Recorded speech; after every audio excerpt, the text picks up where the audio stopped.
Hi guys! Dugtong lang natin guys yung ating episode 2. Henerasyon noon at ngayon. Ano yung pagkakaiba sa ngayon. Kasi dati guys, yung sa henerasyon ng nanay ko,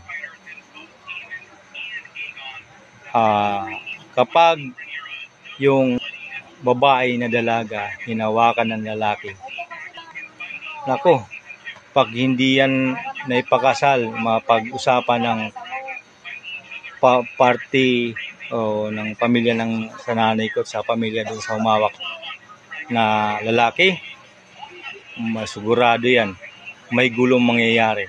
Sa yung tawag nito na away pamilya. Buong yun. Kahit sabihin mo basta member ka sa pamilya, yun ang mangyayari nun. Sa pilitang kasal yun. Kasi ayaw talaga mga magulang, nanay, tatay na ang dalaga nila ay mahawakan ng ibang lalaki.